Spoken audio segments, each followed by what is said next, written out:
Tiba-tiba aku itu mendengar suara guyuran air, seperti ada orang yang mandi di situ, diselingi dengan siulan-siulan.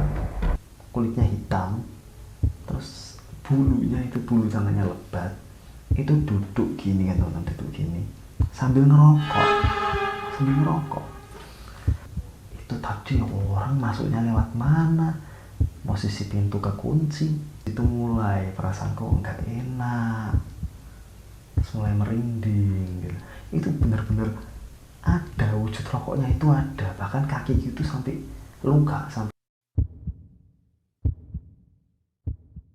Mungkin kalian pernah mendengar cerita tentang sekolah yang bercampur jadi satu dengan kuburan, atau mungkin sekolah yang didirikan di atas tanah bekas kuburan.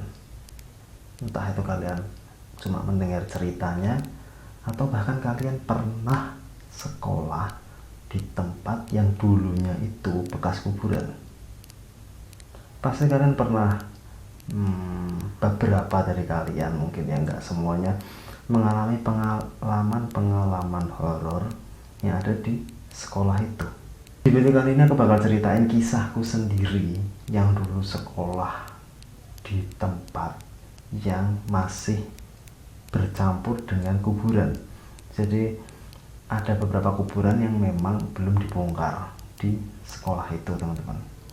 Jadi awal mulanya itu pada sekitar tahun 2007-2008 mungkin ya, waktu aku mungkin kelas 4 kalau nggak salah.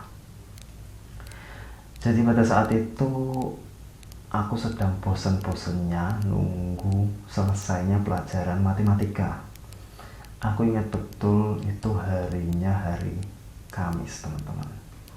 Emang posisinya kalau kita nggak suka suatu pelajaran pasti rasanya lama banget. Setelah pelajaran matematika itu pelajaran olahraga. Setelah masuk ke pelajaran olahraga, seperti biasa anak-anak itu ganti pakaian olahraga, teman-teman, karena ini fokusnya kita praktek pada hari itu. Seperti biasa, anak laki-laki itu kalau ganti pakaian olahraga itu nggak pernah di kamar mandi, tapi di kelas langsung, teman-teman. Karena aku anaknya introvert dan pemalu, jadi aku memutuskan untuk menyendiri. Aku ambil pakaian olahragaku dan ke kamar mandi. Jadi aku ganti pakaian itu di kamar mandi.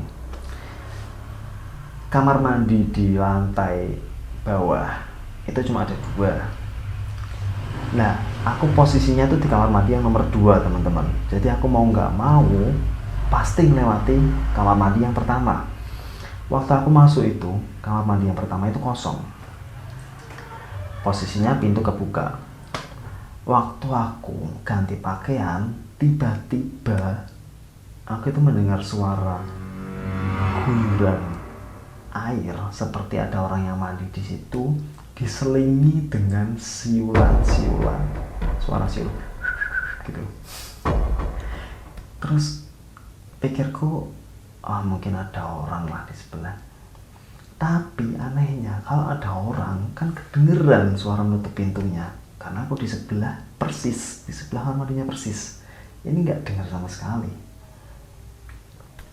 Tapi aku nggak mikir kemana-mana, aku hanya mikirnya ini mungkin ada orang lah, nggak mikir aneh-aneh lah. Pas aku keluar dari kamar mandi itu, pintunya itu masih kebuka dan masih jelas sekali suara guyuran itu dan suara siulan itu. Saking takutnya aku lari teman-teman, lari dari bawah ke atas ke kelasku lagi. Di situ aku nggak cerita apa-apa ke teman. Ya seperti biasa, mungkin aku hanya berpikiran kalau itu mungkin halusinasi. Pas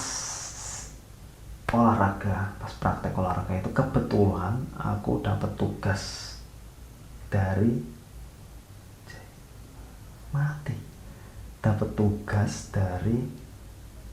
guru, teman-teman. Aku disuruh ambil bola voli di gudang yang kuncinya itu masih dibawa sama satpam. Jadi aku langsung bergegas lari ke satpam dan langsung ke gudang. Gudang itu modelnya lorong, yang itu gelap, lorong gelap, gak ada lampu. pas di gudangnya pun itu juga gak ada lampu. Ya aku masuk, aku buka pintu itu, aku masuk, gelap sekali. Dan aku nggak mementingkan mencari saklar lampu, tapi aku buru-buru banget cari bola voli biar cepetan keluar dari tempat itu. Nah terus aku kelihatan dari jauh, oh bola voli di situ, di sebelah lemari, dan itu ngelewatin matras teman-teman, matras yang kayak kasur itu. Nah, ya udahlah, aku lewatin matras itu, tiba-tiba aku ngelihat ada orang di situ teman-teman, ada orang. Aku nggak kelihatan detail kayak gimana karena posisinya gelap. Nah orang itu tuh hitam, kulitnya hitam, terus bulunya itu bulu tangannya lebat, itu duduk gini kan teman-teman, duduk gini sambil ngerokok. Nah aku hanya nggak sampai pikiran kalau ini setan apa gimana, nggak ada pikiran ke situ. Dan bisa-bisanya aku bilang gini, permisi ya pak gitu. Dan bapaknya itu ngangguk sambil senyum, kelihatan senyumnya, kelihatan di mukanya itu. Ambillah bola itu, keluar, aku kunci pintunya. Nah pintunya itu hanya bisa dikunci dari luar karena pakai gembok gitu. Keluar aku ngasihin bola, baru kepikiran, anjay, itu tadi orang masuknya lewat mana, posisi pintu kekunci, kuncinya aja barusan tak ambil dari satpam, masa bapaknya kekurung di situ berhari-hari. Nah saking penasarannya aku balik ke situ teman-teman, balik ke situ karena kuncinya masih aku pegang, karena kalau dapat tugas ngambil ya nantinya juga dapat tugas kembaliin gitu. Kemudian masih aku pegang, larilah aku ke gudang sendirian. Aku nggak ada pikiran kalau ini setan. Aku buka lagi pintunya, gemboknya itu aku buka lagi, aku masuk. Nah di situ mulai perasaanku nggak enak, terus mulai merinding gitu. Ya udahlah, aku cari bapak itu tadi. Cari itu benar-benar nggak ada pikiran kalau ini setan, nggak ada pikiran, hanya takut nanti kalau ada gini. Tapi itu nggak lupa kalau tadi itu melihat ini tuh nggak masuk akal, berarti ini setan, nggak ada pikiran ke situ. Aku cari bapaknya itu nggak ada sama sekali, padahal itu gudang tertutup.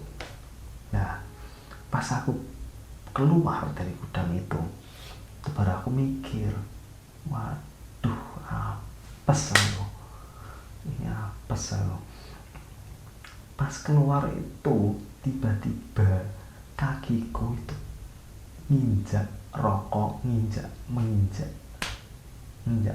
yang masih nyala teman-teman. Itu benar-benar ada wujud rokoknya, itu ada, bahkan kakiku itu sampai luka, sampai itu loh, pokoknya luka kena rokok gitu loh, kakiku sampai luka. Terus tak ambil rokoknya, waduh langsung lari aku teman-teman. Terus tak kunci lagi, aku keluar lari. Terus aku juga nggak cerita ke teman-teman, aku cuma mikir, waduh apa ini yang namanya gendruwo. Menurut kalian gimana? Orangnya hitam, sosoknya hitam, berbulu, ngerokok, gendruwo apa bukan ya? Mungkin kalian ada pengalaman yang sama, atau mungkin pengalaman yang lebih seru daripada ini, yang lebih serem, tentang sekolah yang dulunya itu bekas kuburan. Kalian bisa sharing dengan kami lewat email di zakmal0714@gmail.com. Kami tunggu cerita-cerita seru kalian.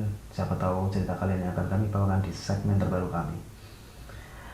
Aku Indra pamit undur diri, sampai jumpa di video berikutnya.